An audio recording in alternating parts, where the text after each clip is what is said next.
आज आपण एका अशा विषयावर बोलणार आहोत ज्याबद्दल जवळपास प्रत्येक तरुणाच्या मनात प्रश्न असतो, पण तो मोठ्याने विचारायला भीती वाटते.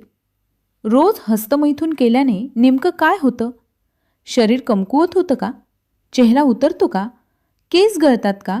स्मरणशक्ती कमी होते का? की हे सगळं फक्त समाजाने तयार केलेलं भीतीचं जाळं आहे? या प्रश्नाचं उत्तर शोधण्यासाठी आपण भावना बाजूला ठेवून विज्ञान, मानसशास्त्र आणि वास्तव आयुष्य या तिन्ही गोष्टींकडे पाहणार आहोत. कारण जेव्हा माहिती अर्धवट असते तेव्हा भीती निर्माण होते, आणि जेव्हा माहिती पूर्ण असते तेव्हा आत्मविश्वास निर्माण होतो. सर्वप्रथम एक मूलभूत गोष्ट समजून घेऊया. हस्तमैथून म्हणजे काय? स्वतःच्या लैंगिक अवयवांना स्पर्श करून किंवा उत्तेजित करून लैंगिक आनंद मिळवणे. ही प्रक्रिया किशोरवयात विशेषतः सुरू होते, कारण त्या काळात शरीरात हॉर्मोन्स मोठ्या प्रमाणात वाढतात. मुलांमध्ये टेस्टोस्टेरॉन वाढतो, मुलींमध्ये इस्ट्रोजेन आणि प्रोजेस्टेरॉनचे प्रमाण बदलते. या हॉर्मोनल बदलांमुळे लैंगिक भावना निर्माण होतात. म्हणजेच आकर्षण, कल्पना, उत्तेजना या नैसर्गिक गोष्टी आहेत. त्या वाईट नाहीत, त्या जैविक आहेत. आता मुख्य प्रश्न, रोज केल्याने शरीर कमकुवत होतं का? अनेक लोक सांगतात की वीर्य म्हणजे शक्ती. वीर्य बाहेर गेलं की शरीरातील ताकद जाते. पण वैद्यकीय विज्ञान असं सांगतं की वीर्य सतत तयार होत असतं. शरीर त्याची निर्मिती नियमित करतं. हे रक्तासारखं आहे. जसं रक्त सतत तयार होतं तसं वीर्यही तयार होत राहतं. त्यामुळे एकदा गेलं की कायमची शक्ती कमी झाली हा विचार वैज्ञानिकदृष्ट्या चुकीचा आहे. हो, पण याचा अर्थ असा नाही की अमर्याद प्रमाणात काहीही केलं तरी परिणाम होत नाहीत. जर एखादी व्यक्ती दिवसातून 3-4 वेळा हस्तमैथून करत असेल, झोप कमी घेत असेल, आहार चुकीचा असेल, व्यायाम नसेल, तर थकवा जाणवू शकतो. पण तो थकवा फक्त हस्तमैथुनामुळे नसतो, तो जीवनशैलीमुळे असतो. आता मानसिक बाजूकडे वळूया. मेंदूत डोपामिन नावाचं केमिकल असतं. जेव्हा आपण काही आनंददायी गोष्ट करतो, जसं की आवडतं गाणं ऐकणं, चांगलं जेवण खाणं, एखादं लक्ष्य पूर्ण करणं, तेव्हा डोपामिन स्रवतं. हस्तमैथुनाच्या वेळीही डोपामिन स्रवतं. त्यामुळे आनंदाची भावना निर्माण होते. पण जर एखादी गोष्ट वारंवार आणि नियंत्रणाशिवाय केली तर मेंदू त्या उच्च डोपामिन पातळीला सरावतो. मग साध्या गोष्टीतून आनंद कमी मिळू लागतो. अभ्यासात लक्ष लागत नाही, मोटिवेशन कमी होतं, आणि मग व्यक्ती पुन्हा त्याच गोष्टीकडे वळते. ही सायकल सुरू झाली तर ते व्यसनात बदलू शकतं. इथे महत्त्वाचा फरक समजून घ्या. हस्तमैथून आणि व्यसन यात फरक आहे. अधूनमधून किंवा नैसर्गिक गरज म्हणून करणं वेगळं, पण तणाव आला की लगेच ते करणं, कंटाळा आला की ते करणं, एकटेपणापासून पळण्यासाठी ते करणं, हे मानसिक अवलंबित्वाचं चिन्ह आहे. आता अनेकांना प्रश्न पडतो, रोज केल्याने भविष्यातील लैंगिक क्षमता कमी होते का? सध्याच्या वैद्यकीय संशोधनानुसार सामान्य मर्यादेत केल्यास कायमस्वरूपी लैंगिक शक्ती कमी होत नाही. उलट काही अभ्यासांमध्ये नियमित वीर्यस्खलन प्रोस्टेटच्या आरोग्यासाठी फायदेशीर असू शकतं असं सूचित केलं गेलं आहे. मग लोकांना समस्या का जाणवतात? मोठं कारण म्हणजे अश्लील सामग्रीवर अवलंबित्व. जेव्हा मेंदू सतत अतिशयोक्त कृत्रिम दृश्यांवर प्रतिक्रिया देतो तेव्हा वास्तवातील नात्यांमध्ये अपेक्षा अवास्तव बनतात. मग खऱ्या जोडीदारासोबत भावनिक जोड निर्माण करण्यात अडचणी येऊ शकतात. त्यामुळे प्रश्न हस्तमैथुनाचा नसून कंटेंटच्या प्रकाराचा आणि प्रमाणाचा आहे. आता आणखीन एक भीती, चेहरा उतरतो, डोळ्यांखाली काळी वर्तुळे येतात, केस गळतात. याबाबत कोणताही ठोस वैज्ञानिक पुरावा नाही की हस्तमैथुनामुळे थेट असे परिणाम होतात. मात्र झोप कमी, तणाव जास्त, आहार बिघडलेला असेल तर चेहऱ्यावर परिणाम दिसू शकतो. किती वेळा करणं योग्य? या प्रश्नाचं एकच उत्तर नाही. प्रत्येक व्यक्ती वेगळी असते.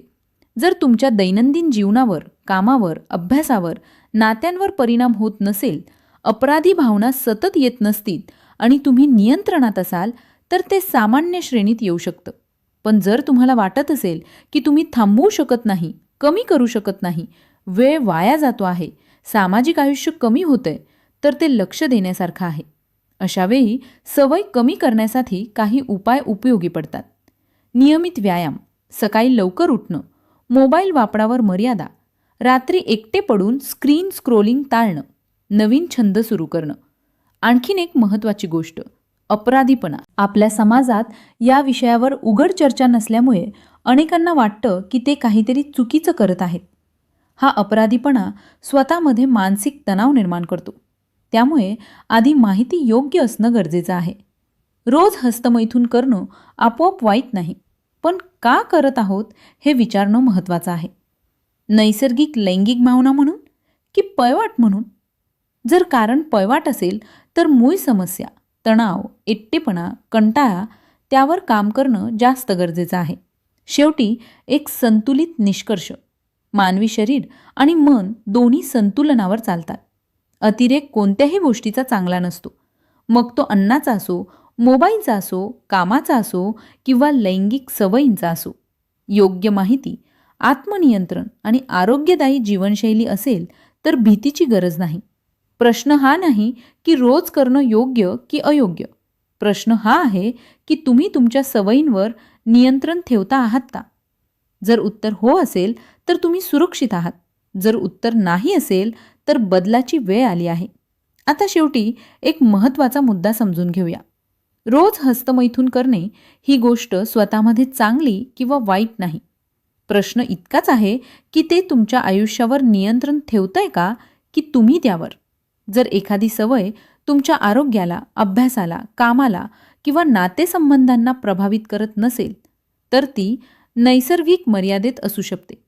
पण जर तुम्हाला थकवा, लक्ष विचलित होणं, अपराधीपणा किंवा मी थांबवू शकत नाही अशी भावना येत असेल तर थोडं थांबून स्वतःकडे बघणं गरजेचं आहे. लक्षात ठेवा, शरीराची ऊर्जा फक्त एका गोष्टीवर अवलंबून नसते.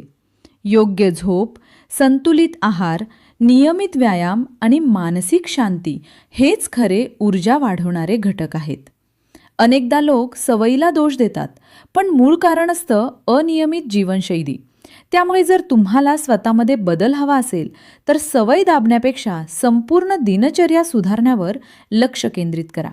चला आता एक साधी आणि प्रभावी डेली रुटीन पाहूया जी तुमची ऊर्जा, फोकस आणि आत्मनियंत्रण वाढवेल. सकाळी शक्यतो लवकर उठा. उठल्यानंतर लगेच मोबाईल हातात घेऊ नका. 5 ते 10 मिनिटे शांत बसा किंवा खोल श्वास घ्या.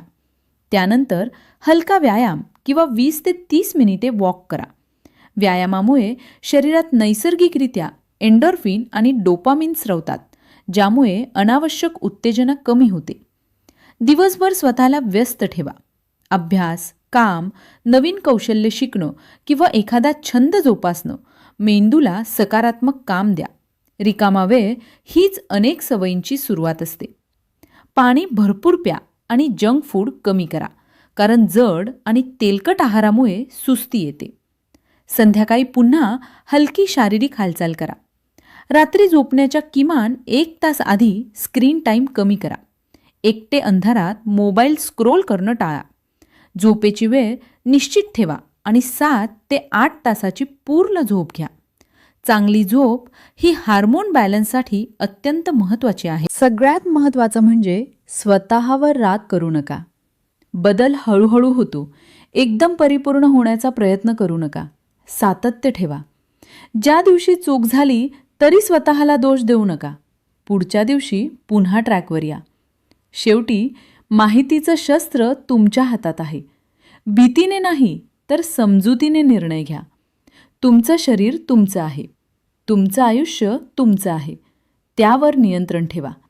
जर तुम्हाला अशाच प्रामाणिक आणि वैज्ञानिक माहितीचे व्हिडिओ आवडत असतील तर व्हिडिओला लाईक करा, मित्रांसोबत शेअर करा आणि चॅनलला सबस्क्राईब करायला विसरू नका.